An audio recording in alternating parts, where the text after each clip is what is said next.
لم يتوقف الأمر عند الحرب فقط. روسيا لن تدفع ديونها للغرب.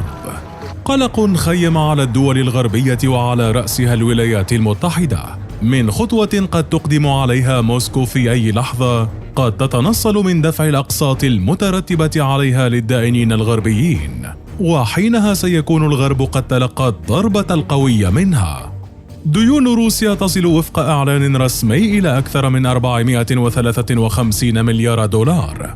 التقديرات تشير إلى أن 150 مليارا منها لدول غربية تدفع على شكل أقساط مع الفوائد. بوتين وبعدما أصدر قراراً ببيع النفط بالروبل الروسي كان قد لمح أنه سيمتنع عن دفع تلك الديون. واشنطن من جهتها تحركت سريعاً، إذ أصدرت قراراً يمنع روسيا من دفع ديونها بالدولار، ما قد يؤدي لتخلف روسيا عن سداد ديونها. فمع انطلاق الحرب الروسية الأوكرانية تم إصدار إعفاء خاص بروسيا يسمح لها بدفع ديونها بالروبل الروسي، ما مكنها من عدم التخلف عن السداد خلال تلك الأشهر. لكن إلغاء الإعفاء سيخلق أزمة جديدة، وقد يجعل روسيا تتخلف عن الدفع للمرة الأولى منذ عام 1918. الحديث عن روسيا وديونها وتخلفها عن الدفع يأخذنا لمكان أكثر اتساعاً، وهو الدين الخارجي للدول وأسبابه وأكثر الدول صاحبة الديون. فتعال لنروي لك الحكاية. الديون أو الدين العام يمكن أن تختصر بأنها الأموال التي تحصل عليها الحكومة من أفراد أو مؤسسات لمواجهة أحوال طارئة أو لأهداف أخرى تحددها الدولة، وذلك عندما لا تكفيها الإيرادات العامة أو الموازنة العامة للدولة. ترتفع نسبة الحصول على تلك الديون خلال الحروب وحالات التضخم، لكنها في بعض الدول تعتبر من ضمن نظامها الاقتصادي المبني على التنوع في السوق والاستثمار، ما يحتم عليها بيع سندات للديون مثلا. من بين تلك الديون يأتي الدين الخارجي، وهو جزء من الدين العام ويعود لدائنين من خارج البلاد، ويمكن أن يكون حكومات أو شركات أو حتى أفراد أو مؤسسات مالية دولية مثل البنك الدولي أو صندوق النقد. ولأن العالم ممتلئ بالغرابة والأمور غير المتوقعة، فما ستسمعه الآن حتما لم تتوقعه من قبل، إذ على رأس الدول الأكثر مديونية في العالم تأتي الولايات المتحدة الأمريكية صاحبة الاقتصاد القوي والجيش المرعب.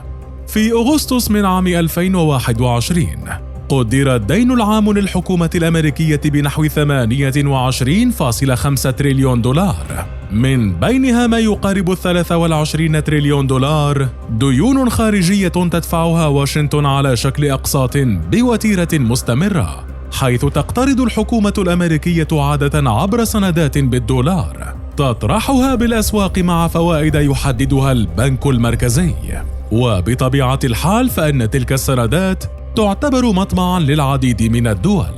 فعلى رأس الدول التي تملك تلك السندات تأتي اليابان بقيمة تصل إلى 1.2 تريليون دولار، تليها بعد ذلك الصين بمبلغ يقدر ب1.1 تريليون دولار، وتأتي بعد أمريكا من حيث الديون المملكة المتحدة بديون تقدر ب9 تريليون دولار، تليها فرنسا بأكثر من 7 تريليون دولار، ثم ألمانيا بما يقارب 6 تريليون دولار.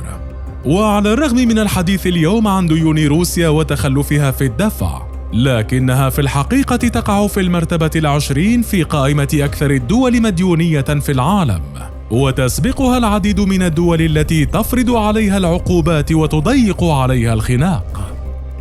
الدول الكبرى وصاحبة الاقتصادات القوية عادة ما تكون ديونها على شكل سندات أو استثمارات، لكن المطالبة بتلك الديون كلها في لحظة واحدة قد يؤدي بها للإفلاس أو حتى تخلفها عن الدفع في إحدى المرات، وهو ما لا يحدث عادة، لأن الديون تلك تذهب ليتم إعادة استثمارها وتجني أرباحا تفوق الدين نفسه. لكن هذا الأمر لا ينطبق على الدول الفقيرة التي تأخذ الديون عادة لترمم اقتصادها المنهار أو حتى لتنفذ مشاريع أساسية داخل الدولة.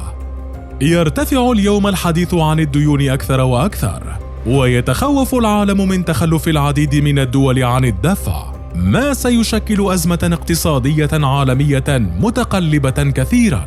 وقد ينتهي المطاف لحجز الدول على ممتلكات وأصول دول أخرى للحصول على تلك الديون، وهو ما قد تقدم عليه واشنطن في حال تخلفت موسكو عن دفع ديونها، إذ تنوي الاستيلاء على أصول مالية لروسيا في دول غربية.